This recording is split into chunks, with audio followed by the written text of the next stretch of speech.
शुक्रिया आदरणीय लिंगराज जी। किशन पटनायक समता ट्रस्ट के तत्वावधान में आयोजित किशन पटनायक को याद करते हुए आज इस स्मृति दिवस पर आयोजित इस संगोष्ठी में उड़ीसा के बरगढ़ जिले से लेकर आसपास के कई जिलों से आए हुए किशन जी के चाहने वाले, उनके विचार और सपनों को जीने वाले, उस समाजवादी ख्याल को आज भी अपनी जिद के साथ आगे बढ़ाने वाले आप सभी लोगों को मेरा क्रांतिकारी जय भीम, जय मंडल, जय संविधान है, इंकलाब जिंदाबाद है। मैं सबसे पहले किशन पटनायक समता ट्रस्ट का हृदय से आभार व्यक्त करता हूं कि आपने इतना बड़ा दिन इतने बड़े मंच पर किशन जी को याद करते हुए व्याख्यान देने के लिए आमंत्रित किया। और आज का दिन मेरे लिए क्या है, मैं यहीं से अपनी बात शुरू कर रहा हूं।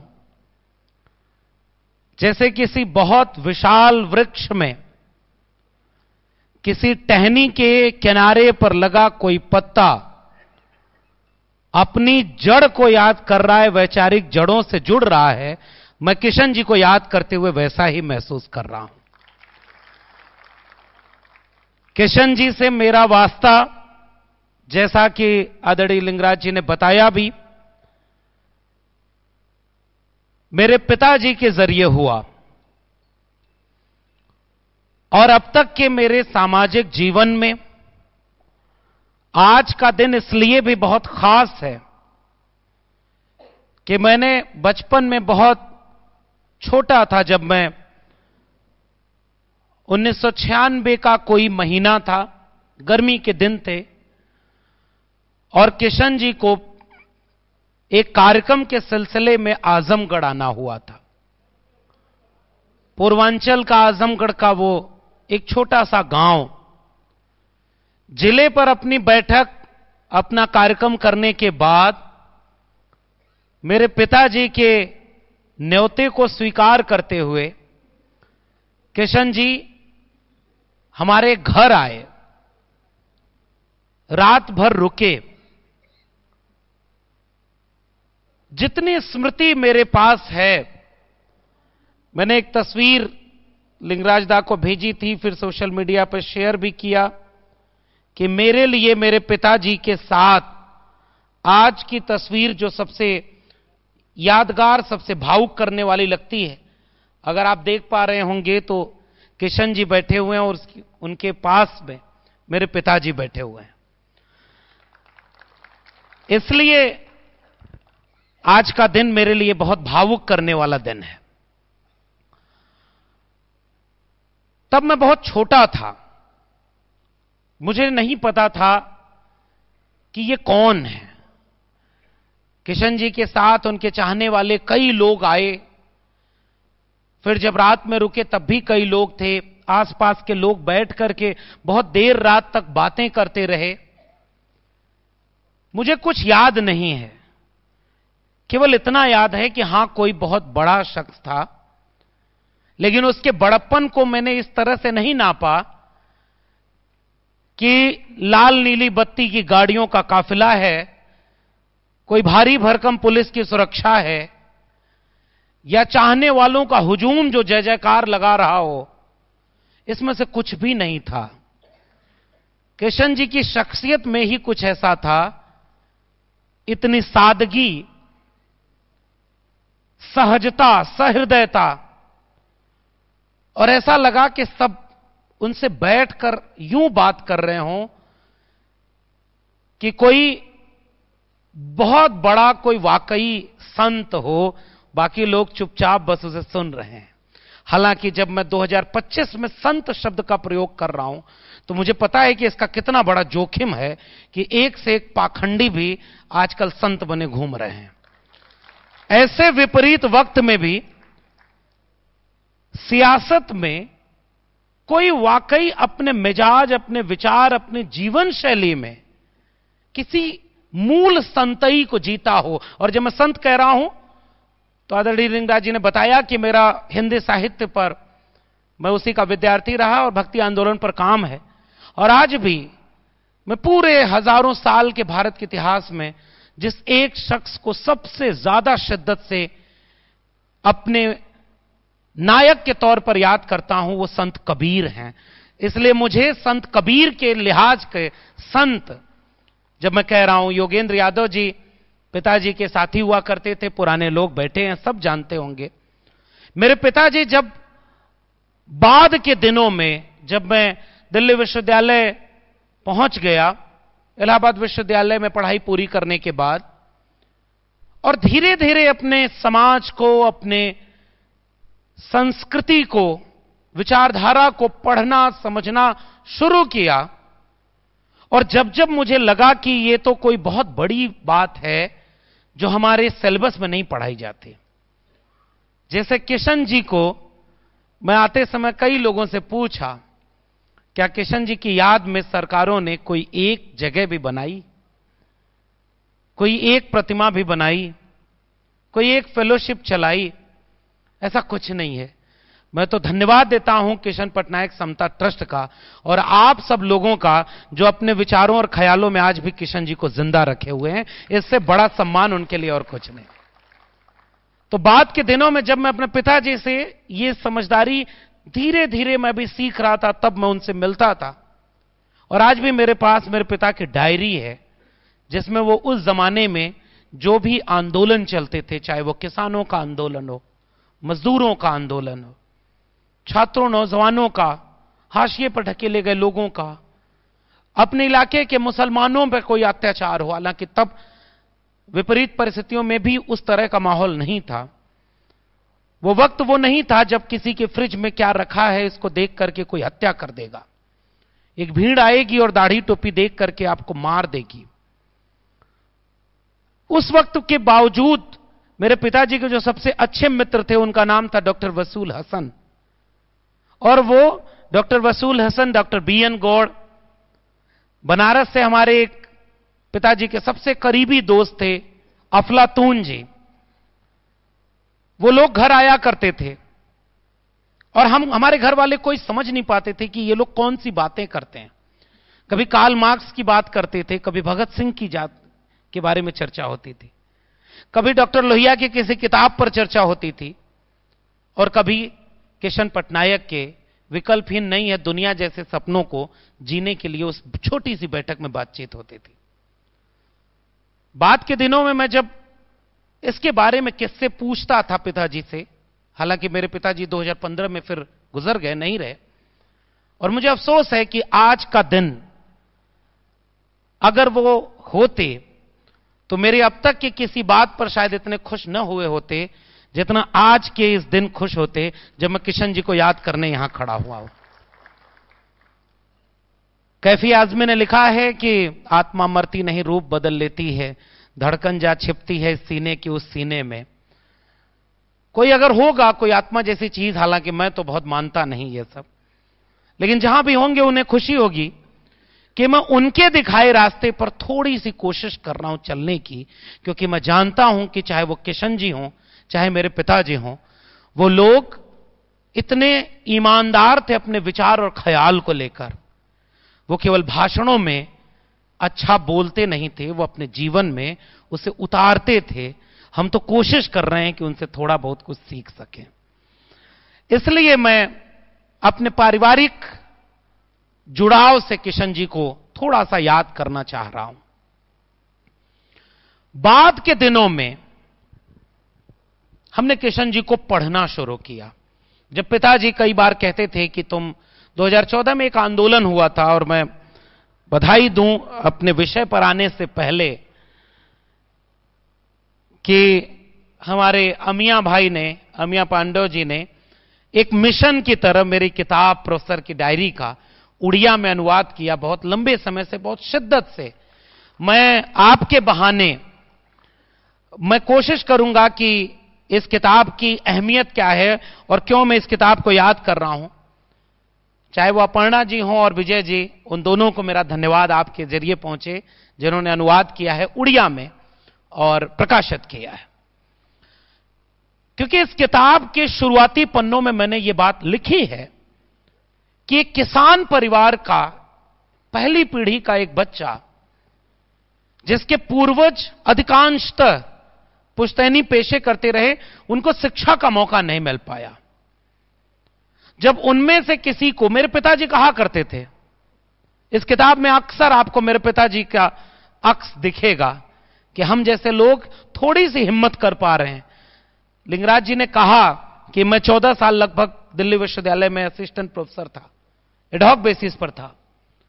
मेरे सामने ये साफ परिस्थितियां दिख रही थी कि जिनकी हुकूमत है उन्हें मेरा बोलना पसंद नहीं आता।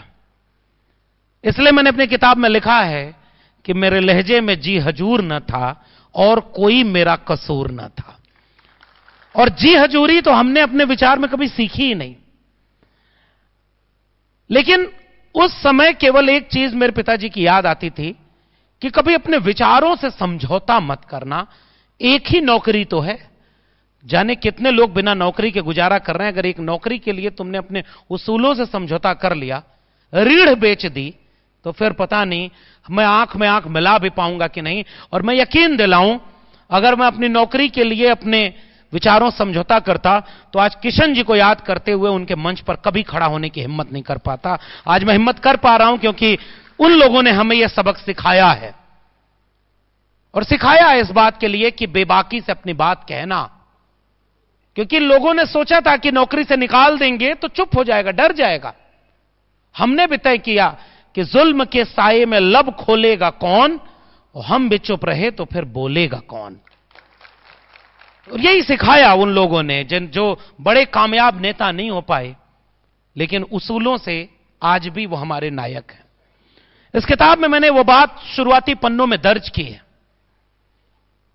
कि मेरे पिताजी एक कॉमरेड थे। बाद के दिनों में वो समाजवादी जन परिषद से जुड़े। वो जन आंदोलनों में महीनों घर से बाहर रहा करते थे, और हम में से किसी को समझ नहीं आता था कि वो क्या कर रहे हैं। उनके डायरी के पन्ने, और वो एक अखबार निकालते थे, चर्चा आजकल की, और साइकिल से उसे बांटा करते थे। आज जब मैं उन पन्नों को पलटता हूं तो मुझे यकीन होता है कि उधर के साथी जानते होंगे कि चंद लोग उस इलाके में जहां आज भी अंधविश्वास, पाखंड, सांप्रदायिकता और राजनीति का वह स्तर आ गया है जहां सबसे ज्यादा पतन हो गया, उस जगह पर कोई पिताजी की तरह किशन जी को बुला रहा हो, और कभी डंकल प्रस्ताव के खिलाफ तो कभी मंडल आंदोलन के समर्थन में, कभी सांप्रदायिक रथ के सामने चुनौती बनकर, तो कभी किसानों मजदूरों की लड़ाई लड़ते हुए, लाठी खाते हुए। मेरे पिताजी लड़ते हुए किशन जी को हमें विरासत में सौंप के गए। इसलिए मैंने इस किताब में बाकायदे ये बातें दर्ज की हैं कि हमने जब पढ़ा 2015 के आसपास, यूपीएससी की तैयारी करने गया था, फिर छूट गया। वो मोह लगा कि उधर वो हमारे मिजाज की नौकरी नहीं है। पहली किताब जो हमने पढ़ी किशन जी की, उसी का नाम था विकल्पहीन नहीं है दुनिया। और मुझे लगता है सर 10 साल हो गए उस किताब को पढ़े। 10 साल बाद जहां मैं खड़ा हूं, मुझे लग रहा है किशन जी की बात कितनी सही है कि वाकई उसूलों के लिए, विचारों पर समर्पित लोगों के लिए विकल्पहीन नहीं है दुनिया। बहुत सारे विकल्प हैं और हम उन विकल्पों पर खड़े होकर लड़ेंगे। उसी दरमियान बहुत सारी किताबें हमने पढ़ी थी। वहां से मैं अपने विषय पर आ रहा हूं, क्योंकि उसी में से जो मेरी प्रिय किताब है, मैंने अपने YouTube चैनल पर एक बार उस किताब के बारे में समीक्षा भी की थी कि भारत शूद्रों का होगा। पिछले 10 साल में हमने जो पढ़ा, समझा, देखा और उसे जीने की कोशिश कर रहे हैं, जिस समाजवाद का नारा हमारे उत्तर भारत में सुनाई देता था डॉक्टर राम मनोहर लोहिया की विरासत से। संयुक्त सोशलिस्ट पार्टी बनी, पुराने लोग सब जानते होंगे, एक नारा लगा कि संसोपा ने बांधी गांठ, पिछड़ा पावे 100 में 60। और पिछड़े वर्ग में अधिकांश किसान जातियां आती थी। जैसे पतली सी एक किताब थी, जब किसान आंदोलन दिल्ली की सीमाओं पर चल रहा था और हम लोग उस किसान आंदोलन में, मैं उस रात भी सिंघू बॉर्डर पर था। आज भी आप मेरे फेसबुक लाइव पर जाएंगे, मैं दिल्ली यूनिवर्सिटी का प्रोफेसर हुआ करता था और किसान आंदोलन में किसानों के बीच खड़ा था। और ठीक उस रात, जिस रात लाठी चला करके उस किसान आंदोलन को कुचलने की कोशिश की गई, और उस दरमियान जब मैं पढ़ने की कोशिश कर रहा था तो मेरे हाथ की किताब आई, किसान आंदोलन दशा और दशा, जो किशन जी की किताब है। और हमने वो उससे बहुत सारी बारीकियां सीखी। क्योंकि यहां विषय दूसरी पुस्तक पर है तो मैं उस पर लौटूंगा, लेकिन मैं उम्मीद करता हूं कि किशन जी को चाहने वाले उन तमाम किताबों को पढ़े होंगे और पढ़ रहे होंगे। हमें एक साथी हमारे प्रोफेसर साहब मिले, उन्होंने भी बताया कि उनके तमाम लेखों को संकलित किया गया। मैं जब 2014 के सीसेट आंदोलन में, आप किताब पढ़ेंगे तो समझ में आएगा, मैं अपने पिताजी के पास पहुंचा और वो विकल्पहीन नहीं है दुनिया किताब ले जाकर बोला कि ये वही किशन पटनायक जी हैं जो हमारे घर आए थे, जिनके बारे में आप बात करते हैं। उस दिन मेरे पिताजी बहुत खुश हुए थे कि तुम अब सही जगह पहुंच रहे हो, और वो किताब मेरे लिए एक नजीर की तरह है। और मेरा मन है, मेरा शौक होता है इस तरह के आयोजनों में जब भी जाता हूं तो आयोजकों से भी गुजारिश करता हूं कि इस आयोजन में, चूंकि ये तो समाजवादी लोगों का आयोजन है, इसकी तो बात ही क्या, जनवादी गीत हार शुरू में ही कह रहे थे कि हमारा नायक कोई है तो वो किशन जी की तरह है।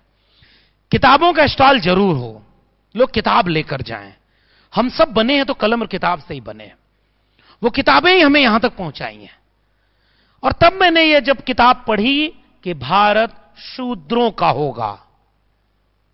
हमारे दिल्ली विश्वविद्यालय के प्रोफेसर हुआ करते थे जिनके बारे में भी चर्चा हो रही थी, प्रेम सिंह, उन्होंने भी वो बात दर्ज की। लेकिन मुझे लगता है कि किशन जी को इस देश के लोग अभी पहचान नहीं पाए, जान नहीं पाए। लिंगराज जी की इस बात से मैं सहमत होते हुए यहीं से विषय पर लौट रहा हूं कि उन्हें केवल किसानों का या समाजवादी जन परिषद का एक नेता मानना, या राजनीति में एक ऐसा संत मानना जो केवल लोहिया के विचारों को जीता हो, केवल कहता नहीं हो, जीता हो उसे। एक जगह मैंने पढ़ा किसी संस्मरण में कि डॉक्टर लोहिया से पूछा गया कि आपकी सबसे प्रिय पुस्तक या सबसे प्रिय शिष्य कौन है, तो उन्होंने किशन जी की तरफ इशारा किया था। डॉक्टर लोहिया भी जब गुजरे तो उनके पास कोई बैंक खाता नहीं था, एक संदूक, ओंकार शरद अपनी जीवनी जो लिखी उन्होंने डॉक्टर लोहिया की, उसमें बाकायदे वो बताते हैं कि वही धोती कुर्ता 2-4, एक डायरी और कुछ किताबें। मुझे पता नहीं, साल 2004 में जब किशन जी गुजरे तो मैं 12वीं का विद्यार्थी था। मैं उम्मीद करता हूं, कई बार अक्सर लगता है, जैसे संत कबीर के बारे में जब पढ़ता हूं तो मुझे अक्सर लगता है कि हम लोग बहुत देर में पैदा हुए, हमने अपनी आंखों से संत कबीर को नहीं देखा, फूले अंबेडकर पेरियार को नहीं देखा, भगत सिंह को नहीं देखा, लोहिया को नहीं देखा। मगर आज यहां खड़े होकर इतना सुकून है कि हां, आने वाली पीढ़ियों को मैं बताऊंगा कि एक बार मैंने अपनी आंखों से किशन पटनायक को देखा था। फिराक गोरखपुरी ने एक शेर लिखा, मैं उसे बदल के कहूं कि आने वाली नस्लें तुमसे रश्क करेंगे हम असरों, जब वो ये जानेंगे कि तुमने किशन पटनायक को देखा था। इसलिए ये नहीं कह रहा हूं कि किसी व्यक्ति की पूजा की तरफ हम जाएं। शायद किशन जी होते तो ये बात सुनकर उन्हें अच्छा नहीं लगता कि यहां बात किसी व्यक्ति की नहीं है, उसके विचारों की है। किशन पटनायक अपने पूजे जाने या अपने उस तरह से याद किए जाने के खिलाफ होंगे कि लोग ये कहें कि वो बहुत बड़े थे। नहीं, किशन पटनायक शायद अपने याद किए जाने को तब बहुत खुशी से, शिद्दत से महसूस करेंगे जैसे समता ट्रस्ट ने विषय रखा कि भारत शूद्रों का होगा, तो वो शूद्रों का भारत और भारत का संविधान। आज संविधान खतरे में है। किशन जी के उस किताब पर आऊं, मैं एक कोटेशन पढ़ना चाहता हूं ताकि विषय को समझने में और सुविधा हो। और मैंने आज सुबह ही वो कोटेशन, जो मेरा बहुत प्रिय है, मैंने अपने सोशल मीडिया अकाउंट पर शेयर भी किया था, अपने वैचारिक पुरखे को याद करते हुए। किशन जी लिखते हैं कि सबसे बड़ी चुनौती संघ है। और उन तमाम समाजवादी लोगों को मैं याद करता हूं जो ये पहचानते थे कि आरएसएस कितना बड़ा खतरा है। किशन जी को याद करते हुए कम से कम इतनी हिम्मत हम लोग करेंगे कि यह बात जिसे आज कहने में डर लगता है, लेकिन हम तो कहेंगे, क्योंकि समाजवाद का तकाजा क्या है। हमने उत्तर भारत के समाजवादी आंदोलन में 100 साल में यह पढ़ा कि रोटी कपड़ा सस्ती हो और दवा पढ़ाई मुफ्ती हो। दो बातें हैं मोटी मोटी, सबको इज्जत सबको रोटी। ये समाजवादी आंदोलन के नारे हुआ करते थे। समाजवादी आंदोलन एक ऐसा समाज बनाना चाहता है जिसमें समता, संपन्नता, न्याय, सुरक्षा जाति और मजहब देखकर न तय हो। और कुछ लोग इस मुल्क को ऐसा बनाना चाहते हैं एक धर्म का राष्ट्र बन जाए, मुट्ठी भर जातियों के हाथ में सब कुछ चला जाए और बाकी लोग 5 किलो अनाज पर जिंदा रहें और शुक्र मनाएं कि वो इस हुकूमत में भी जिंदा हैं। आप सोचिए कि फासिस्ट सरकारों का सबसे बड़ा रोल यह होता है कि वो आपको इतने हमले करती है चारों तरफ से कि एक वक्त आप जिंदा रहने को ही अपना सबसे बड़ा अधिकार समझते हैं। और दुनिया भर में फासिस्ट लोगों के सामने ये रहा है। किशन जी एक किताब में धर्मनिरपेक्षता का घोषणा पत्र में लिखते हैं कि अंततोगत्वा संघ परिवार की धार्मिक, सामाजिक, आर्थिक नीतियों का लक्ष्य समाज में ब्राह्मणवाद को पुनः स्थापित करना है।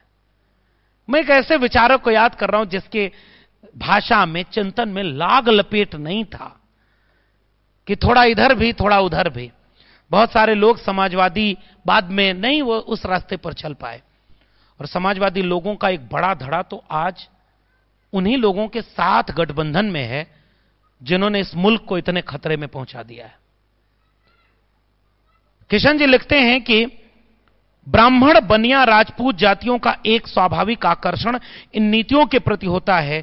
यह सही है कि कई बार राजपूत और यादव, कायस्थ और कुर्मी समान रूप से मुसलमान विरोधी यानी सांप्रदायिक दिखाई देते हैं, लेकिन गहराई में जाने पर पिछड़ों और दलितों का सांप्रदायिक विद्वेष बहुत सतही है। ब्राह्मणवादी विचारों के हिसाब से ब्राह्मण ही पूरी तरह हिंदू है या फिर द्विज जातियां, शूद्र जातियां अपेक्षाकृत कम हिंदू हैं और दलितों का हिंदुत्व तो नगण्य है। अतः आज जिस दल का नेतृत्व जितना द्विज प्रधान होगा, सांप्रदायिकता के मुकाबले वह अपने को उतना दुविधाग्रस्त पाएगा। मुझे याद है किशन जी का एक लेख है, विषयांतर हो जाएगा इसलिए मैं वहां नहीं जा रहा हूं। किशन जी बाकायदे इस बात को भारत शूद्रों का होगा किताब में लिखते हैं कि अगर आप जिन कृषक जातियों को शूद्र कहा जाता है उनको हिस्सा, सम्मान, अधिकार और बराबरी नहीं देंगे तो यह भारत चल नहीं पाएगा। कारपोरेट पूंजी और ब्राह्मणवाद का गठजोड़ है भारत में। और किशन जी वो मौलिक समाजवादी चिंतक थे जो कॉरपोरेट पूंजी के द्वारा पैदा हुई आर्थिक विषमता और वर्ण व्यवस्था, जाति व्यवस्था से पैदा हुई सामाजिक विषमता को बराबर का खतरा मानते हुए एक जमीनी समाजवाद की बात किया करते थे। और इसलिए मैं उस किताब को बहुत शिद्दत से पढ़ता हूं, भारत शूद्रों का होगा। किशन जी ने एक छोटा सा लेख लिखा है, आरक्षण विरोधी। इस लेख का मजमून ही यह है, श्री आरक्षण विरोधी जनेऊधारी कंप्यूटर विशेषज्ञ। मैं फिर से पढ़ रहा हूं, इसको गौर से सुनिएगा। श्री आरक्षण विरोधी जनेऊधारी कंप्यूटर विशेषज्ञ। मैं जब यह लेख पढ़ा सर तो मुझे लगा कि इस देश की कथित मुख्यधारा की राजनीति में क्यों किशन पटनायक केवल एक बार सांसद बने 62 से 67 तक? क्यों उसके बाद उन्होंने वो समझौता नहीं किया जो कर लेते तो और सांसद बन जाते? अगर वो सांसद बड़े बन गए होते तो इतना मारक और सीधा लेख कभी नहीं लिख पाते कि जो कंप्यूटर है उसको मानने वाला विशेषज्ञ कंप्यूटर का वो भी जनेऊ पहनता है। दुनिया में जब तकनीकी क्रांति आई तो उससे खोज हुई ग्रहों की दशा, मौसम का विज्ञान, जमीन से लेकर खनिज तक। भारत में कंप्यूटर आया तो सबसे पहले उससे कंप्यूटरी जन्म कुंडली बनाना शुरू हो गया था। जन्म कुंडली घोर तकनीकी और विज्ञान विरोधी बात है, और भारत में जब कंप्यूटर आया तो कंप्यूटर से जन्म कुंडली बनने लगी। उस समाज के भविष्य के खतरे को किशन जी पहचानते थे। तकनीक आएगी तो आईफोन अगर किसी दिन भगवा कलर का आ जाएगा तो राज्यसभा का सांसद कहेगा कि ये मोदी जी हैं इसलिए संभव हुआ कि आईफोन भी भगवा कलर का आ गया। बाजार के चरित्र को वो नहीं समझ पा रहे हैं। किशन पटनायक अपने उस लेख में लिखते हैं कि ये अधिकांश जातियां जो आज तक आरक्षण को तार्किक रूप से स्वीकार नहीं कर पाई, वो क्या समता का भारत बनाएंगी। और यही चिंता किशन जी की भारत शूद्रों का आयोग किताब में बुनियादी चिंता है। आज भी साहब पढ़े लिखे विद्वान लोगों, उड़ीसा के आप सब बहुत विद्वान लोग हैं, किशन जी को याद करने आप आए हैं। एक सवाल मेरा, आज भी डॉक्टर भीमराव अंबेडकर की तस्वीर अधिकांशतः उन्हीं घरों में क्यों है जो दलित समाज से आते हैं, शेड्यूल कास्ट कम्युनिटी से आते हैं? यह चिंता हमारी होनी चाहिए। हमारे विषय में संविधान है। आज मुझे विषय दिया गया ट्रस्ट की तरफ से कि शूद्रों के भारत का सपना संविधान के साथ जोड़कर बताइए। मैं इस किताब में भी मैंने लिखा है साहब, प्रोफेसर की डायरी हिंदी में भी है, अगर मन करे तो पढ़िएगा। मैंने एक बात लिखी कि अगर इस देश में संविधान न होता तो मंडल कमीशन न होता, संविधान और मंडल कमीशन न होता तो मैं आजमगढ़ के किसी कोने पर आज भी गाय भैंस चरा रहा होता, इलाहाबाद यूनिवर्सिटी टॉप करके दिल्ली यूनिवर्सिटी तक नहीं पहुंच पाता। क्योंकि पुरखों ने भी बहुत त्याग किया कि वो भी चाहते थे पढ़ना। अपवाद तो बहुत होता है साहब, अपवाद में तो कोई कुछ भी बन जाए। भारत के संविधान ने क्या दिया? संविधान नहीं था तब भी एक खटिया थी। खटिया समझते हैं? चारपाई, तखत, कुछ भी कह लीजिए। संविधान नहीं था तो भारत कैसा था? तखत थी, उसे बनाने वाला भी था, उसको सजाने वाला भी था, लेकिन वो उस पर बैठ नहीं सकता था। उस पर बैठने का हक और अधिकार उन्हीं लोगों ने अपने लिए महफूज किया था, जिसे किशन पटनायक अपने लेख श्री आरक्षण विरोधी जनेऊधारी कंप्यूटर विशेषज्ञ में लिखते हैं कि उन लोगों ने अपने को श्रेष्ठ बना दिया था क्योंकि हम मुख से पैदा हो गए। दुनिया में इंसान एक तरह से पैदा होता है, अकेला देश भारत है जिसमें कोई मुख से भी पैदा हो सकता है। और आज जब मैं यहां आ रहा था तो आदरणीय लिंगराज जी ने बताया कि हम लोग एयरपोर्ट तक नहीं पहुंच पाएंगे क्योंकि जिले इलाही आए हुए हैं। जिले इलाही मतलब समझ रहे हैं? अब इस मंच से किशन जी के नाम लेंगे, उनका नाम क्या ही लेना। मुझे कई बार अफसोस होता है कि जहां मैं जाता हूं वहां पहले ही पहुंच जाते हैं। उनको डर है विचारधारा से कि संविधान की बात करने वाले इस देश का सबसे बड़ा खतरा है उनके नाम है। आपने कभी सोचा, हम संविधान पर बात करेंगे, दुनिया में आज तक किसी देश के पास इतना खूबसूरत संविधान नहीं है, लेकिन दुनिया का कोई देश आज तक ऐसा नहीं होगा जिसकी सबसे बड़ी पॉलिटिकल पार्टी अपने नेताओं से कहलवाती हो कि अब की बार 400 पार, ताकि भारत का संविधान बदलना है। क्या कहीं दुनिया आपने सुना? क्या उन 5-7 नेताओं और हजारों लोगों पर उस पार्टी ने कोई एक्शन लिया कि तुम संविधान को बदलने की बात क्यों करते हो? उस संविधान में ऐसा क्या है जिसे तुम्हें बदलने की जरूरत पड़ती है?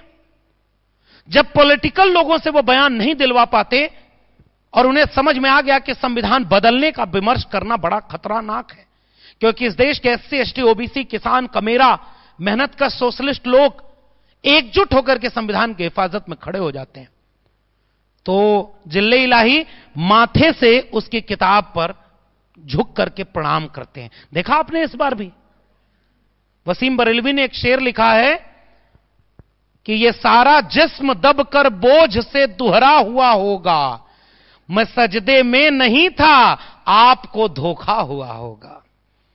तो संविधान के सामने सजदा करके उन्होंने यह पैगाम दिया कि नहीं, हम तो संविधान से चलते हैं, संविधान ही सब कुछ है।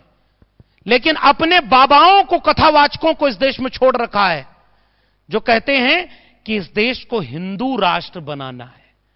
बताइए, हिंदू राष्ट्र बनना संविधान सम्मत बात है? उड़ीसा के बुद्धिमान लोगों, आप जरा सोचकर बताइए, क्या भारत के संविधान में एक धर्म का राष्ट्र बनने का कोई एक वाक्य भी लिखा है? यह देश का संविधान सोशलिस्ट, सेकुलर और डेमोक्रेटिक है।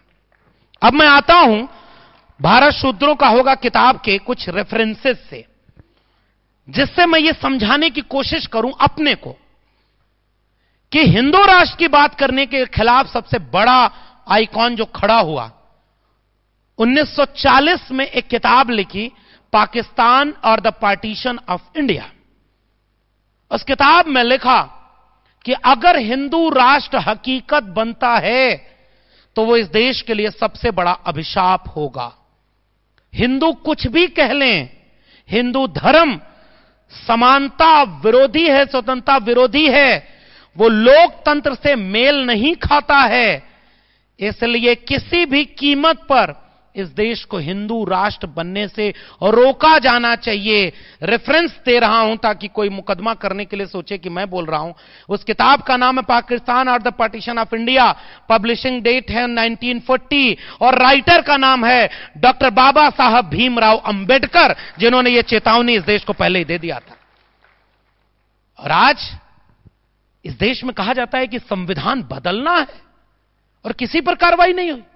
मैं तो धन्यवाद देता हूं कि अयोध्या का सांसद वो था, वो भी बोला था कि 400 सीट होगी तो संविधान बदल लेंगे। उत्तर प्रदेश के समाजवादियों ने एक पीडीए नारा बनाया और अयोध्या में ही उनको हराया और आज संविधान बदलने का सपना उनका ध्वस्त कर दिया। शूद्रों का भारत कैसा होगा? किशन जी अपनी पूरी लेखनी में बार बार यह जिक्र करते हैं, शूद्रों का भारत मतलब आखिरी पायदान पर खड़े व्यक्ति को समता, न्याय और सम्मान हो। और समाजवादी विचार क्या कहता है? सामाजिक, आर्थिक, राजनीतिक बराबरी। अमूमन बहुजन लोग ये समझते हैं, नीला गमछा मुझे मिला और यहां का संबलपुर का अपना गमछा, सर ये लोक संस्कृति। मैं यहां से एक गुजारिश करूंगा, केवल जातियों के गठजोड़ से हुकूमत पानी होगी कि शेड्यूल कास्ट की जातियों को जोड़ लें, केवल ओबीसी की जातियों को जोड़ लें तो हुकूमत तक नहीं पहुंच पाएंगे। क्योंकि फिर एक महिला आदिवासी को राष्ट्रपति बनाया जाएगा, प्रेस कॉन्फ्रेंस करके उसकी जाति बताई जाएगी और उसकी आड़ में मणिपुर को जलाया जाएगा या हसदेव के जंगलों को काटा जाएगा और आदिवासियों के जंगलों को अडानी को बेचा जाएगा। और राष्ट्रपति कौन होगा? पहली महिला आदिवासी। अगर आप केवल जाति देख करके अपने नेता चुनेंगे तो राष्ट्रपति बनाया जाएगा दलित।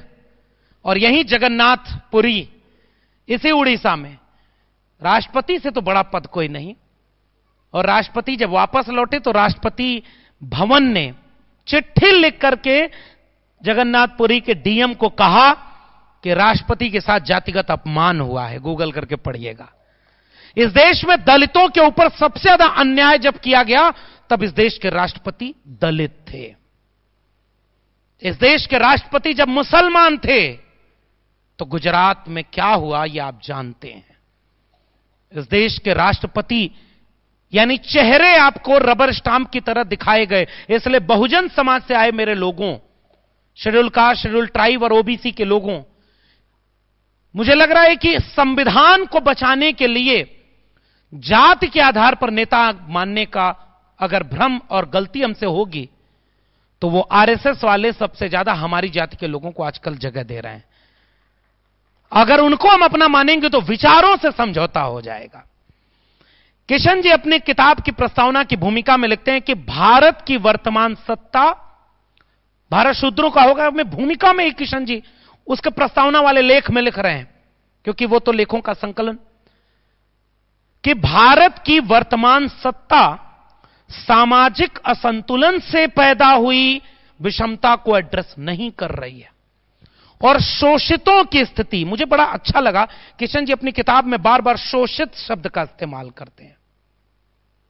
ये टर्म जो होते हैं वो लोगों को जोड़ते हैं। बहुजन, लोहिया ने भी कहा था, सन सोपा ने बांधी गांठ, पिछड़ा पावे 100 में 60। पिछड़ा की बात करना एक अलग बात है, और बहुजन शब्द में 85% लोगों को जोड़ा गया। उत्तर भारत में एक सोशलिस्ट नेता हुए जगदेव प्रसाद, बिहार लेनिन उन्हें कहा जाता था।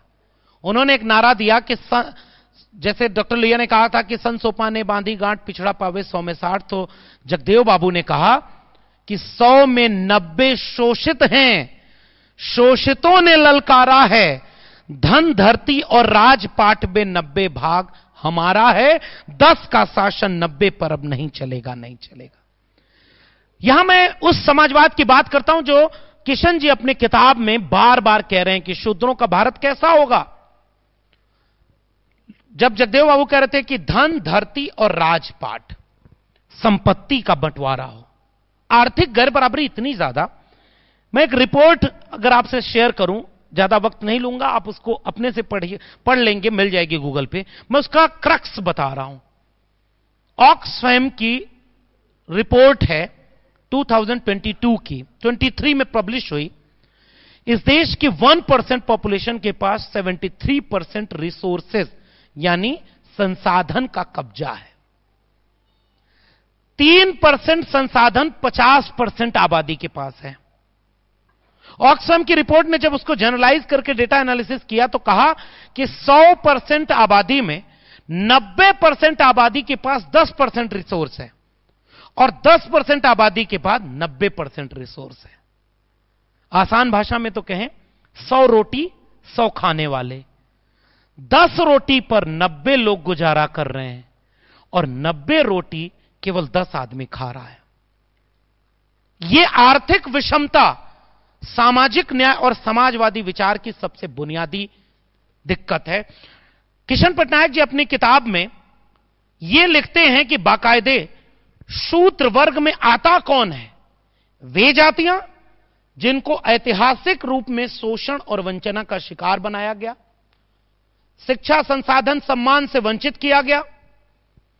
कृषक जातियों में अधिकांश आबादी उन्हीं की है, हस्तशिल्प कुटीर उद्योग उन्हीं के हैं।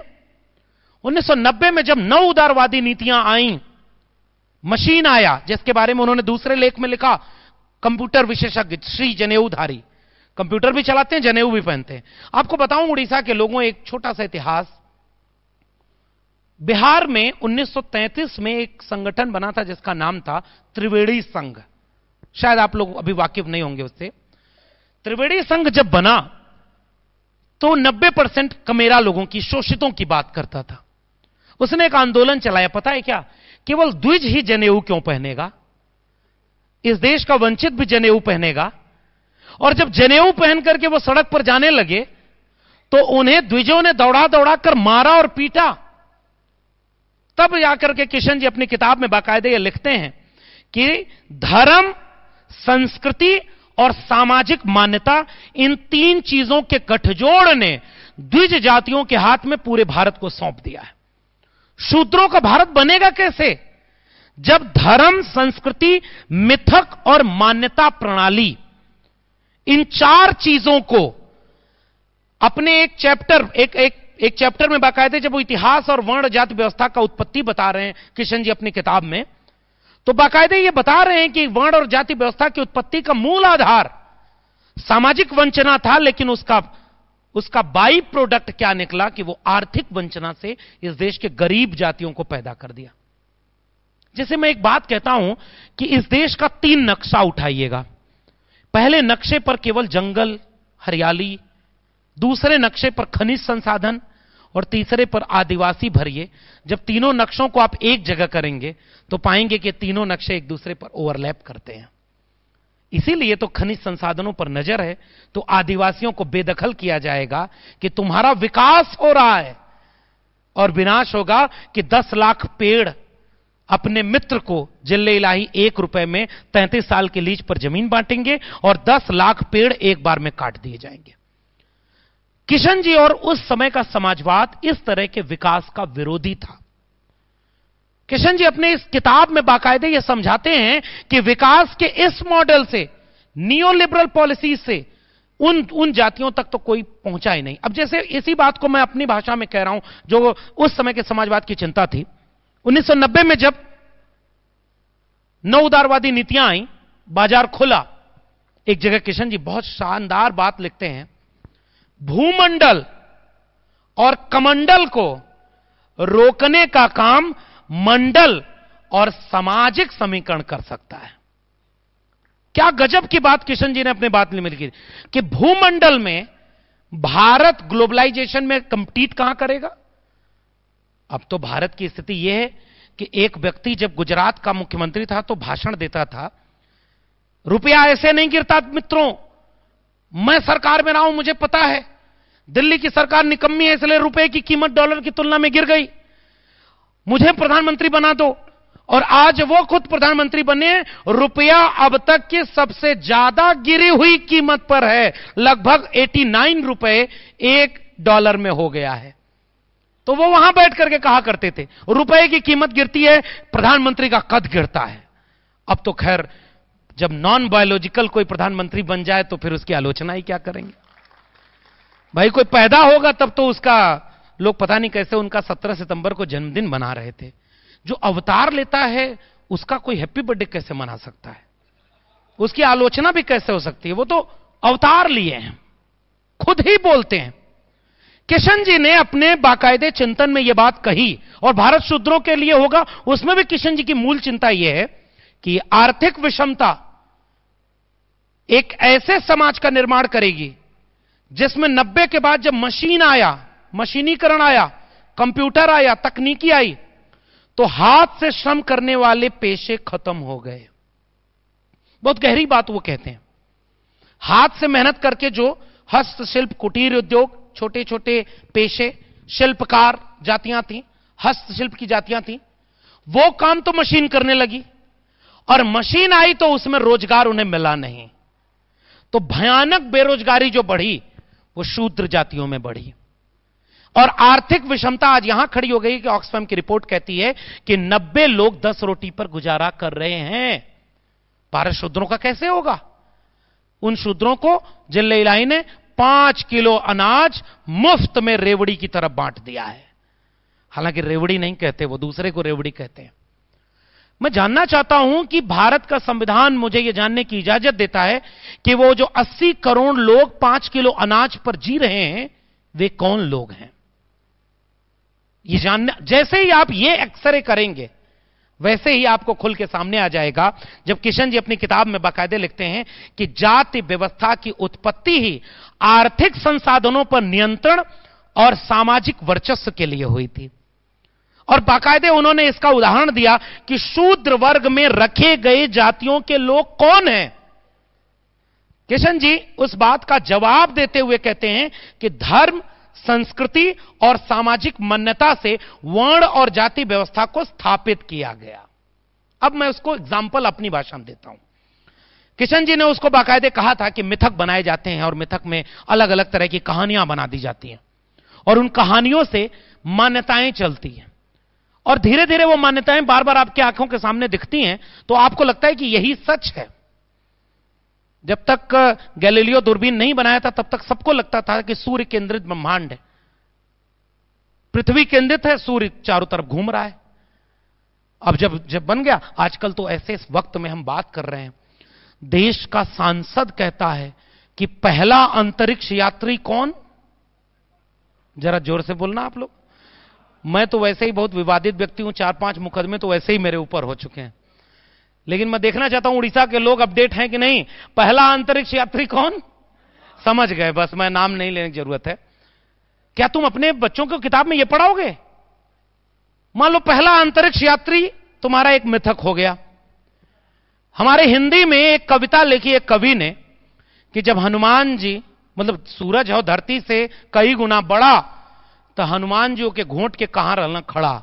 इसका मतलब समझ रहे हैं, सूरज अगर धरती से कई गुना बड़ा है तो जो व्यक्ति उसको निगल गया वो निगल के खड़ा कहां था। क्या इस तरह से अंधविश्वास और पाखंड से धर्म और मिथक ने वर्ण और जाति व्यवस्था को स्थापित नहीं किया। मुख से कौन पैदा हुआ, जो श्रेष्ठ है। भुजाओं से कौन पैदा हुआ, जो ताकतवर है। जंघे से कौन पैदा हुआ, जो व्यवसायी है। पैर से कौन पैदा हुआ? जो उत्पादक है और जिसका काम यह सेवा करना। सोचिए, वर्ण व्यवस्था और भारत शूद्रों का होगा में बहुत बारीकी से किशन जी इस बात को पहचानते हैं कि वर्ण व्यवस्था का बंटवारा ही इसीलिए हुआ कि उत्पादक जातियों को पैर से पैदा बताओगे तो वो पैर में ही पड़ी रहेंगी और गुलामी को स्वीकार किए रहेंगी। सारा वर्ण व्यवस्था का धर्म, और इसी बात को किशन जी अपने उस चैप्टर में जिसमें धर्म, संस्कृति और सामाजिक मान्यता की बात करते हैं, वो कहते हैं कि मिथकों से इसे स्थापित किया गया। और जब भगवान ने ही आपको, अच्छा जैसे गरीबों को समझा दिया, भाई आप गरीब क्यों पैदा हुए, अंबानी के घर में क्यों नहीं पैदा हुए? क्योंकि पिछले जन्म में आप पाप किए थे। मैं कभी कभी सोचता हूं कि अंबानी और अडानी जो इस जन्म में इतना पाप कर रहे हैं, वो अगले जन्म में किसके घर में पैदा होंगे? ये कहानियां मिथक के जरिए आपके अवचेतन तक पहुंचाई जाती हैं। अब मैं इसका सोशल एनालिसिस करना चाहता हूं ताकि जल्दी से इस बात को आगे बढ़ाऊं। 3000 साल के भारत के इतिहास में शुरुआत जहां से होती है, बुद्ध के बाद पहला वंश जो 16 महाजनपद बनते हैं, और 16 जो जितने लोग इतिहास के विद्यार्थी होंगे वो लोग इस बात को समझ जाएंगे। 16 महाजनपद के बाद बिहार में पहला वंश जो सबसे मजबूत, मगध साम्राज्य का मौर्य वंश। और मौर्य आज किस में आते हैं? ओबीसी में आते हैं, यानी शूद्र में आते हैं। महात्मा ज्योतिबा फुले ने एक किताब लिखी है, कभी मौका मिले तो उसको पढ़िएगा, गुलामगिरी। और गुलामगिरी में महात्मा फुले ने इस बात को डिकोड किया है कि ये जो वर्ण व्यवस्था बनाई गई है, ये असल में इतनी अव्यवहारिक है, ये बाहर से थोपी गई है। मौर्य वंश, पाल वंश, प्रतिहार वंश, गुर्जर वंश, चोल, चालुक्य, यादव, देवगिरी के यादवों से लेकर कई जगह, इन जातियों में तो राजा पैदा हुए। शूद्रों को तो राजा बनने का अधिकार था नहीं, तो फिर ये शूद्र राजा कैसे बने? और अगर राजा बन गए तो फिर वो शूद्र कैसे हैं? मैं जब महाराष्ट्र में जाता हूं, मध्य प्रदेश और राजस्थान में गया, तो मैंने वहां देखा कि आदिवासियों के राजा हैं, राजा शंकर शाह और रघुनाथ शाह। आजादी की लड़ाई जब हो रही थी, अंग्रेजों से लड़ रहे थे। छत्तीसगढ़ में आप जाएंगे तो एक राजा का नाम सुनेंगे, राजा वीर नारायण सिंह। अगर आपने सुना हो तो आप जानते होंगे, वो आदिवासी थे। रानी दुर्गावती से लेकर के तमाम रानियां जो आदिवासी परिवार में थी, उनका एक गोंड साम्राज्य, भील साम्राज्य था। किशन पटनायक अपनी किताब शूद्रों का भारत में जो स्थापना दे रहे हैं, वो स्थापना बहुत महत्वपूर्ण है कि इस देश में वर्ण और जाति व्यवस्था नैसर्गिक नहीं है, थोपी गई है ताकि बहुसंख्यक आबादी को गुलाम बनाया जा सके, और संस्कृति और मिथक से उन्हें हमारे ऊपर थोप दिया गया। इसीलिए किशन पटनायक ये कहते हैं कि इसका समाधान क्या होगा। तो किशन पटनायक अपनी किताब में कहते हैं कि समाधान तब होगा जब बराबरी आएगी, समता और न्याय आएगा। तो दो चीज अपने किताब में खाका खींचते हैं कि पॉलिटिकल लड़ाई है, एक लड़ाई पॉलिटिकल है और एक लड़ाई पावर की है। पॉलिटिकल लड़ाई कई बार पावर तक पहुंचती है, लेकिन वो सस्टेन क्यों नहीं करती? क्योंकि किशन पटनायक ने तर्क दिया कि 1990 के बाद कई जगहों पर केवल एक एक जातियों की पार्टियां बन गई, और उन जातियों की पार्टियां संरचनात्मक मोर्चे पर बहुत बड़ा कदम नहीं उठा पाई। इसलिए उनकी शक्तियां भी हैं और सीमाएं भी। किशन जी अपने लेख में एक जगह लिखते हैं कि जो पार्टी आरएसएस से डरेगी, बाकायदे नाम लेकर लिखते हैं वो, आप कहेंगे तो उसका रेफरेंस पढ़ के सुनाऊंगा। किशन जी कहते हैं कि जो संघ से डरेगा वो संघ से लड़ नहीं पाएगा, और संघ से लड़ने की क्षमता मौजूदा समाजवादियों में कम दिख रही है। और कैसे वो योगेंद्र यादव जी एक बात बहुत प्रिय कहा करते थे कि कैसे लोहियावादी, लोहिया जी कहते थे कि 3 तरह के गांधीवादी हैं, कुजात गांधीवादी, बिगड़ैल गांधीवादी, और जो सत्ता में पहुंच गए वो गांधीवादी। तो समाजवाद के भी कई तरह के वारिस हैं। एक सत्ता के केंद्र में रखते हुए जाते हैं, दूसरे वे लोग जो समझौता परस्त हो गए, और तीसरे वे लोग जो सिद्धांतों के लिए लड़ते रहे।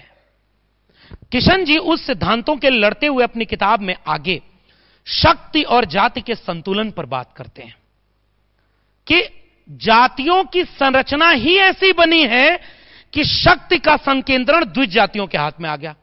ब्राह्मणवाद, तो समाजवादियों का नारा मुझे याद आ गया कि ऊंची जात की क्या पहचान, गिट पिट बोले करे न काम, छोटी जात की क्या पहचान, करे काम और सहे अपमान। यह नारा लगा था समाजवादियों के यहां। जिसमें समता की चाह नहीं वह बढ़िया इंसान नहीं, समता बिना समाज नहीं, बिन समाज जन राज नहीं। जो जमीन को जोते बोए वो जमीन पर मालिक होए, कर खनिया दामों की कीमत आढ़े खर्चे द्योढ़ा हो। क्या क्या नारे कि मतलब आप सोचिए कि लोहियावादी समाजवाद किशन पटनायक तक पहुंचते हुए कैसे इन बुनियादी सिद्धांतों और सवालों को उठाता है कि शिक्षा पर जो खर्चा हो बजट का 10वां हिस्सा हो। और जब आप ये प्रोफेसर की डायरी पढ़ेंगे तब आपको समझ में आएगा कि 2014 में शिक्षा बजट 5.8% था टोटल जीडीपी का, और 2025 का शिक्षा बजट है 2.6%। शिक्षा का बजट आधा कर दिया गया। नारा बहुत बड़ा दिया गया, पढ़ेगा इंडिया तो आगे बढ़ेगा इंडिया। लेकिन जिसकी खुद की डिग्री का पता नहीं वो इंडिया को पढ़ने कैसे देता। आज दिल्ली विश्वविद्यालय, जहां मैं 14 साल पढ़ाया, इस किताब को पढ़िएगा, दिल्ली विश्वविद्यालय को कोर्ट ने निर्देश कर दिया है कि जिले इलाही की डिग्री किसी को नहीं दिखाना है। यह बहुत निजी संपत्ति है। और उन्होंने 18% नहीं 27% जीएसटी लगाने की सपने देखे थे कलम और किताब पर। राजा अनपढ़ होता है तो कलम और किताब पर ही तो टैक्स लगाता है। हीरे पर टैक्स 5% से भी कम है, ट्रैक्टर पर 18% था और फिर 27%। और अब कह रहे हैं जिले इलाही पूरे देश में बधाई बंटवाओ, जाओ और सबको बताओ कि जिले इलाही ने जीएसटी घटा दिया है। मैं एक छोटा सा किस्सा सुना दूं, आप लोग बहुत मन से सुनने वाले हैं, फिर मैं संविधान वाली बात पर आऊंगा क्योंकि भारत शूद्रों का होगा, उसकी मूल बातें मैंने कह दी। जिले इलाही कह रहे हैं जीएसटी घटा दिया। एक राजा था, उसके दरबार में एक व्यक्ति होटल चलाता था, तो एक दिन गया, जाके कहा कि महाराज ये 5 रुपए की रोटी मैं कब तक खिलाऊं, महंगाई बढ़ गई है, अब रोटी का दाम थोड़ा बढ़ा के 10 रुपए करना चाहता हूं। राजा ने कहा 10 रुपए क्यों करना चाह रहे हो, तुम रोटी की कीमत 30 रुपए बढ़ाकर कर दो। होटल वाला परेशान कि भाई ये क्या हो गया। उसने रोटी की कीमत 30 रुपए कर दी।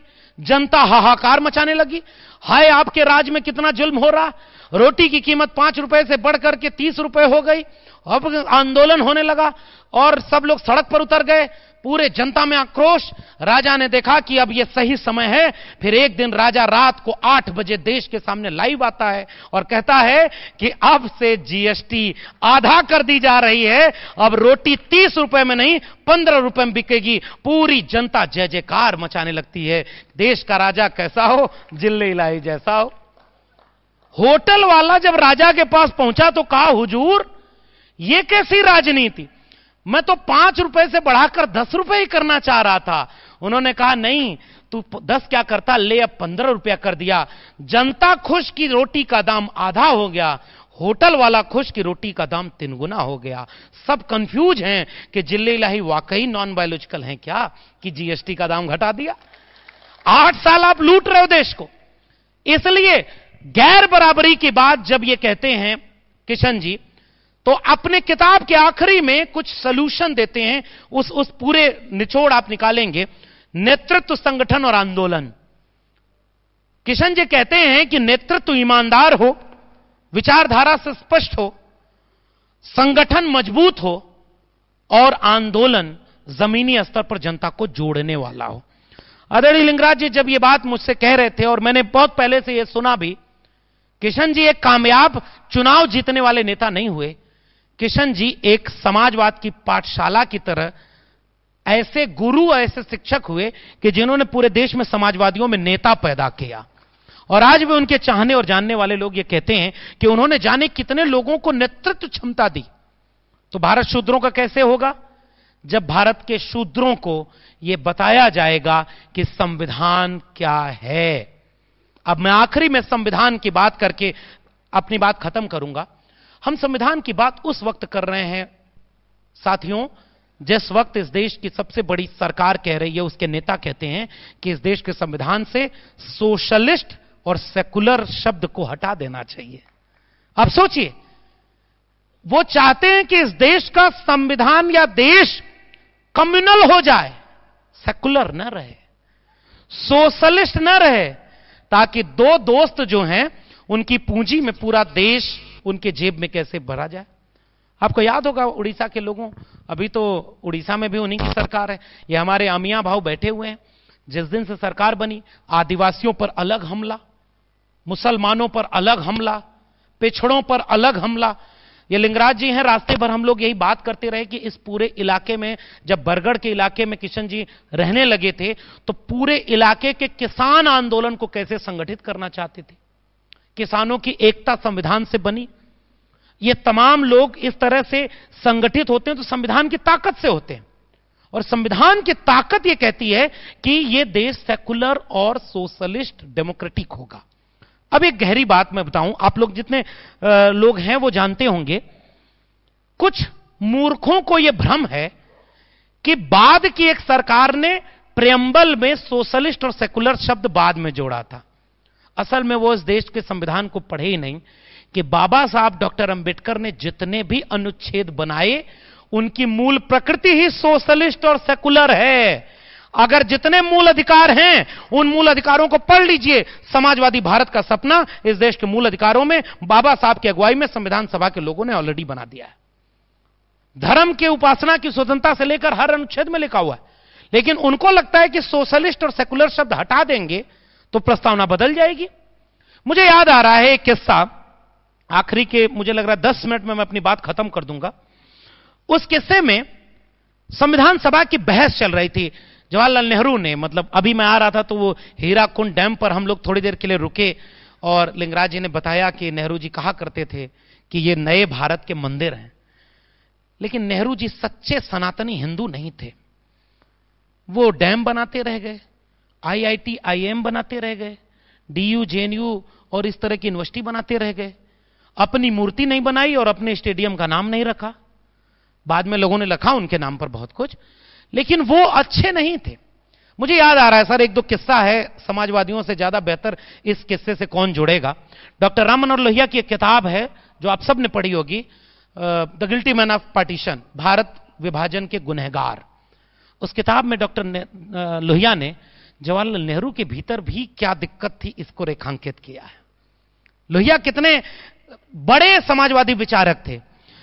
1963 में जब नो कॉन्फिडेंस मोशन मूव कर रहे थे डॉक्टर लोहिया, तो वो लेख सबको पढ़ना चाहिए जो उनके भाषण का है, जो उनके समग्र में प्रकाशित है। इस देश के गरीब देश का प्रधानमंत्री 25,000 रुपए अपने ऊपर खर्च करता है, और गरीब देश के गरीब लोग 2 आना और 4 आना में गुजारा कर रहे हैं। वो बहुत महत्वपूर्ण मशहूर भाषण है। लोहिया जी आज होते तो देखते कि देश का प्रधानमंत्री केवल 25,000 रुपए एक दिन में खर्च नहीं करता, 10 लाख का सूट भी पहनता है, 1.5 लाख का चश्मा लगाता है, 8 करोड़ की गाड़ी में चलता है, 8,000 करोड़ का अपना जहाज बनाया है। कोविड के बीच में भी अपना घर बनवा रहा था नया 800 करोड़ रुपए का, और फिर भी इस देशवासियों को कहता है मेरा क्या है जी, मैं तो फकीर आदमी हूं, झोला लेके चल दूंगा। लोहिया उस समय कहते थे 1963 में, और वो वाकया यह है कि देश के राष्ट्रपति जब राजेंद्र प्रसाद थे तो बनारस में गए और ब्राह्मणों का पैर धुलते हैं।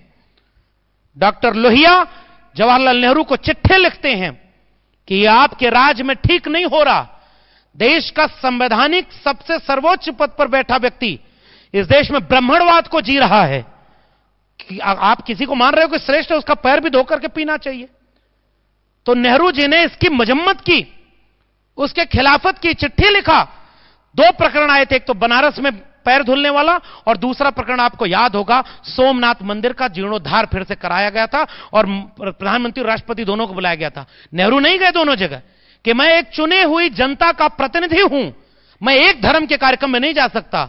और आज एक धर्म का कार्यक्रम करके पुजारी का भेष धर के प्रधानमंत्री ऐलान करता है कि इस देश के बाकी धर्म के मानने वाले लोगों, तुम 2ym दर्जे के नागरिक हो। यह संविधान पर हमला है कि नहीं है? आप अगर समझ पा रहे हो तो समझिएगा कि इस देश में कितना बड़ा खतरा है। इस देश का प्रधानमंत्री मध्य प्रदेश के छतरपुर में एक 26 साल के बच्चे को बाबा बना करके प्रोजेक्ट कर रहा है जो पर्ची बनाता है। भारत के संविधान में आर्टिकल 51A में लिखा गया है कि हम भारत के नागरिकों में साइंटिफिक टेम्परामेंट डेवलप करेंगे, वैज्ञानिक चेतना का विकास करेंगे। भारत का संविधान हर व्यक्ति को शिक्षा की बात करता है, भारत का संविधान हर व्यक्ति को समानता और न्याय की बात करता है और वैज्ञानिक चेतना की बात करता है। अमेरिका टेस्ला कंपनी में बिना ड्राइवर के गाड़ी बना रहा है, जापान अपने हर क्लासरूम को डिजिटल डिवाइस से लैस कर रहा है, चीन डीप सीक बना रहा है और भारत में एक पंडा टेलीविजन चैनल पर बैठ करके मंत्र फूंक करके नारियल को हवा में उड़ा रहा है। बताइए, आपने देखा है कि नहीं देखा है? तो ये किसके सपनों का भारत बन रहा है? क्या ये समाजवादियों के सपनों का भारत बन रहा है? क्या समाजवादियों के सपनों के भारत में वक्त कम है, बहुत वक्त लग जाएगा। ये बड़े विचारक क्या लिख कर गए हैं, मैं लेख का नाम बता रहा हूं। सांप्रदायिकता के खतरे भगत सिंह से लेकर के लोहिया से लेकर के किशन पटनायक तक सब बता गए कि सांप्रदायिकता आग की तरह इस देश को जला देगी। और आज कोई अपने स्लोगन लिख दे, इस देश में खुलेआम नारा एक धर्म का लगाया जा रहा है और कोई आई लव अपने मोहम्मद कर दे तो उसको जेल में डाल दिया जा रहा है। उत्तर प्रदेश का मुख्यमंत्री जो मेरा राज्य है, जहां राम राज्य आया है, अपनी जाति के लोगों को नौकरी दे रहा है, उन्हीं को सारा वैकेंसी भर दिया और रिजर्वेशन 2 जगह था, प्राइवेट सेक्टर में नहीं है रिजर्वेशन। सरकारी शिक्षा और सरकारी नौकरी में सारा रिजर्वेशन खत्म। उड़ीसा के लोगों बताओ आपके यहां रिजर्वेशन कितना है? शेड्यूल कास्ट शेड्यूल ट्राइब के लोगों जरा खोज के देखना, सरकारी शिक्षा और सरकारी नौकरी में आप कितने % हैं, और वो सरकारी शिक्षा और सरकारी नौकरी प्राइवेट हाथों में बेच दी गई। तो बिना निजीकरण को खतरा माने बहुजन आंदोलन कैसे आगे बढ़ेगा? बिना आर्थिक गैरबराबरी की लड़ाई को लड़ने के लिए बहुजन आंदोलन अगर आज समाजवादी आंदोलन के साथ जुड़ेगा नहीं, एक बड़ी एका किसान आंदोलन और युवाओं के आंदोलन के साथ बनेगी नहीं, तो किशन पटनायक जो कह के गए कि भारत शूद्रों का होगा, वो कभी नहीं बन पाएगा, क्योंकि बनता तब जब देश का संविधान महफूज रहता। आज संविधान कितना महफूज है, यह बात मैं कहना चाहता हूं यहां से। संविधान को भीतर से खोखला कर दिया गया है और यही मैं अपनी बात खत्म कर रहा हूं। संविधान कहता है कि सरकारी शिक्षा और सरकारी नौकरी में आर्टिकल 15(4), आर्टिकल 16(4), आर्टिकल 340 ओबीसी को रिजर्वेशन। उड़ीसा में कितने % ओबीसी को रिजर्वेशन है? 11% है और कम है ही नहीं। जब कोई सरकारी नौकरी नहीं आ रही है तो रिजर्वेशन लेंगे कहां आप? हमारे यहां कहावत है, न रहेगा बांस न बजेगी बांसुरी। उसने सारी चीज प्राइवेट हाथों में बेच दिया। तो जब रिजर्वेशन नहीं है तो बताओ SC ST OBC को भारत के संविधान से क्या हक मिला? फिर आप कहोगे कि वोट डालने का अधिकार। बाबा साहब डॉक्टर अंबेडकर ने कहा कि अब राजा रानी के पेट से पैदा नहीं होगा, जनता के वोट से पैदा होगा, और वोट डालने के लिए हम जाति, धर्म, मजहब, गरीबी, अमीरी सारी बाधाओं को तोड़ देते हैं। गांव का नागरिक भी सोचता था कि हमारे वोट से सरकार बनती है, और आज पता चल रहा है कि गली गली में शोर है, जिले इलाही वोट। ये मैं नहीं कह रहा हूं, ये लोग गली गली में कह रहे हैं। आप कल्पना करिए कि जिस देश में सबसे बड़ी डेमोक्रेटिक इंस्टीट्यूशन पर इस देश के सबसे बड़े पॉलिटिकल फ्रंट साफ आरोप लगाए, और ये समाजवादी पार्टी के लोग बैठे हैं उत्तर प्रदेश से। मैं आया हूं उत्तर प्रदेश से, यहां उड़ीसा में भी हैं। उत्तर प्रदेश में एक चुनाव था सर, संविधान कहां है आप जरा सोच के देखना। मुगालते में मत रहना पढ़े लिखे लोगों को, इस देश का संविधान बचा है। मैं एक कड़वी बात कह के जा रहा हूं कि इस देश के संविधान को कुछ घुन लग गए थे जिसने अंदर से उसे खोखला कर दिया है। बाहर से केवल लिबास बचा है साहब, हम बोल ले रहे हैं, हमारा कार्यक्रम हो जा रहा है, इतना ही संविधान है। अंदर से क्या है? ईडी सीबीआई का पिछले 8 साल का रिकॉर्ड यह है कि 92% केसेस केवल अपोजिशन के खिलाफ लगाए गए, 92%, और उसमें भी सारे पॉलिटिकल केस थे। जो बोलेगा उसके घर ईडी सीबीआई भेज दोगे, और जिसको कहोगे कि महाराष्ट्र में जेल में चक्किंग पीसिंग इतना भ्रष्टाचारी है, आधी रात को शपथ लेने के लिए उसको डिप्टी सीएम बना लोगे और अपनी वॉशिंग मशीन में उसको डाल करके पवित्र बना लोगे। एक कहानी सुनाऊं छोटी सी, देखिए मैं हिंदी साहित्य का विद्यार्थी हूं, 2-4 मिनट और ले लेता हूं। एक बार एक आदमी बहुत शाकाहारी था, नॉनवेज नहीं खाता था। हालांकि आजकल उड़ीसा में खड़े होकर यह बात कैसे कहूं, जहां सबसे ज्यादा लोग अभी लिंगराज जी बता रहे थे, हम जब अमिया भाव के साथ उधर गए तो वहां देखे कि समुद्र तटीय इलाकों का खाना ही वही है, और वहां उत्तर भारत वाले ये समझते हैं कि शाकाहारी होना ही हिंदू होना और देशभक्त होना है। उनकी अपनी पार्टी में ये डिस्कोर्स चला जाता है। तो एक बार एक आदमी था और वो आदमी शाकाहारी था, ऊपर वाले फ्लैट पर रहता था, नीचे वाले फ्लैट को किराए पर देना था।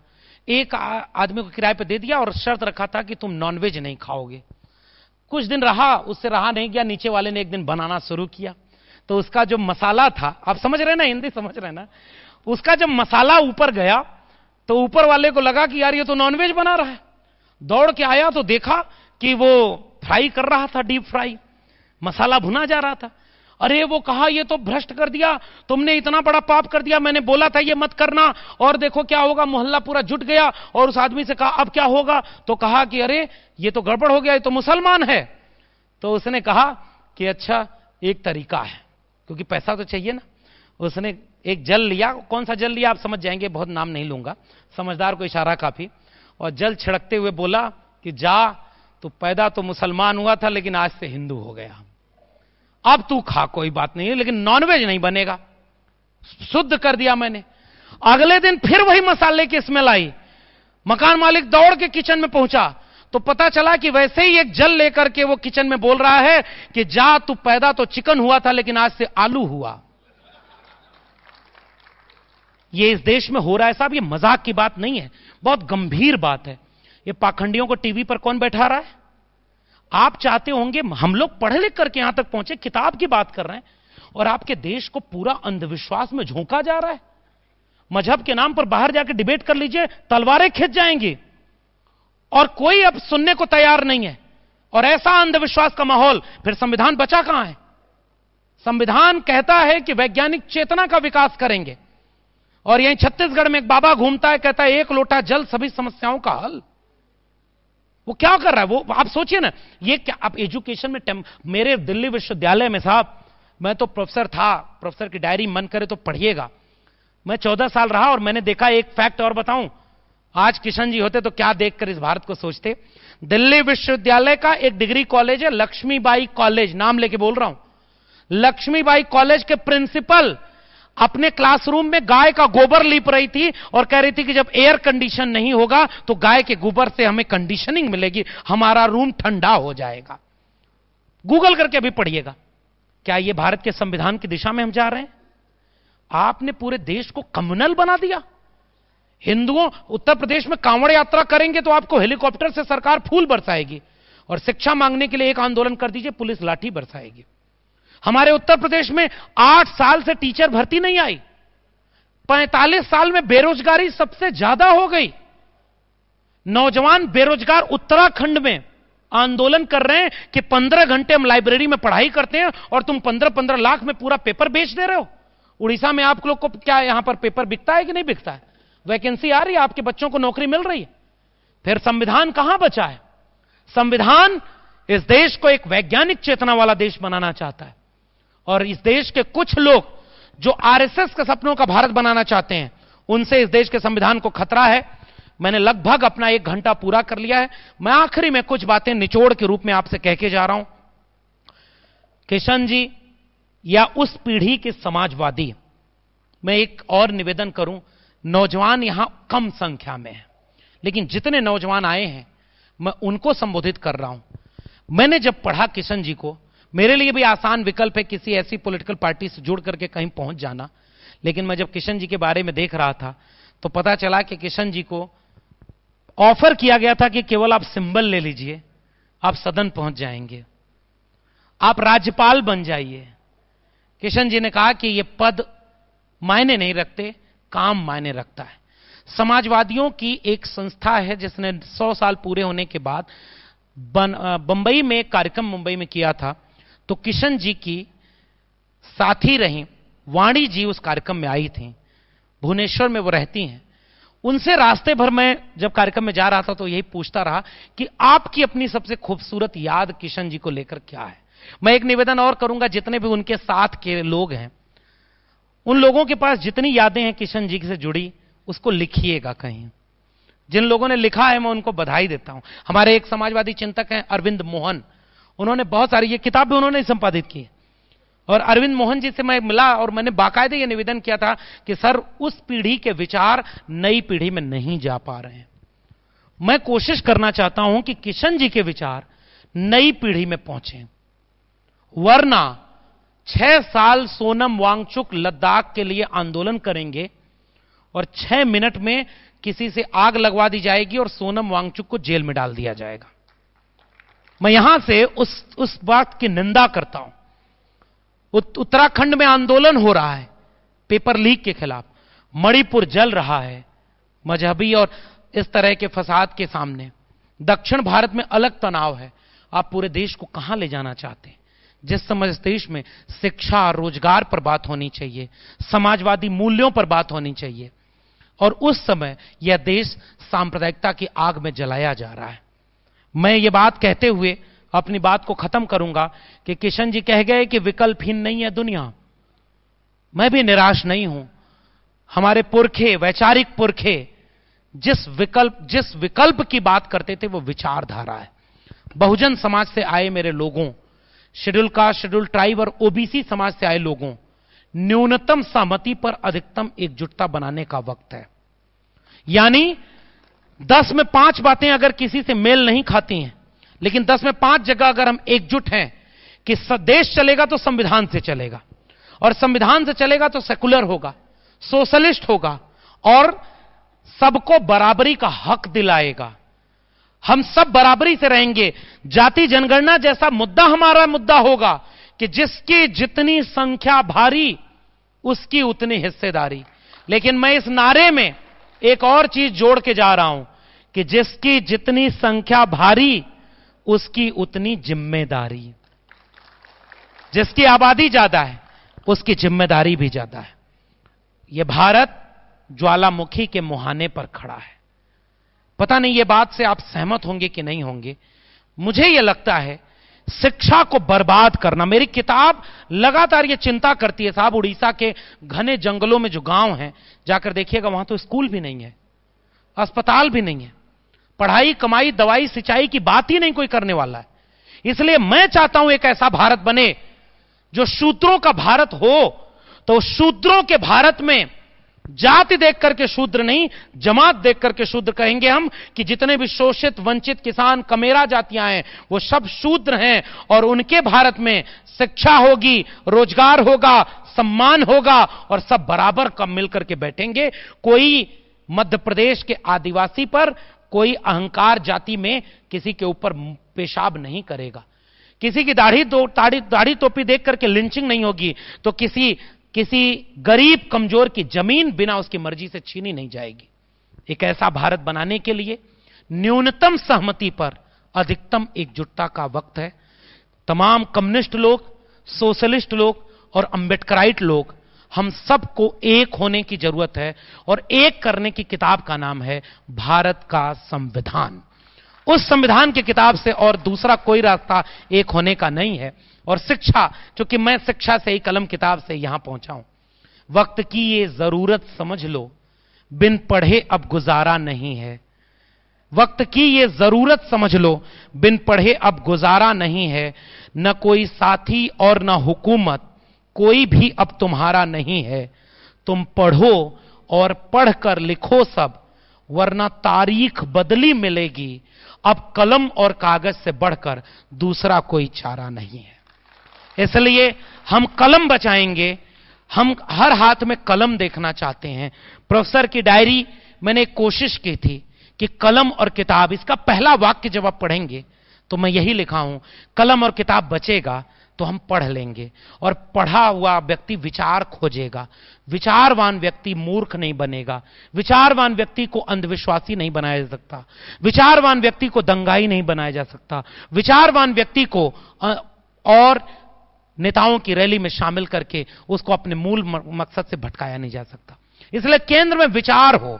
मैं फिर से धन्यवाद देता हूं किशन पटनायक समता ट्रस्ट का, ट्रस्ट के आदरणीय अध्यक्ष जी, संयोजक जी और इस कार्यक्रम के संयोजक तमाम लोगों का बहुत धन्यवाद देता हूं। और मेरे लिए अब तक की जिंदगी का सबसे बड़ा आयोजन मैं इसे मानता हूं जब मैं अपने वैचारिक पुरखे के इस स्मृति व्याख्यान में शामिल हूं।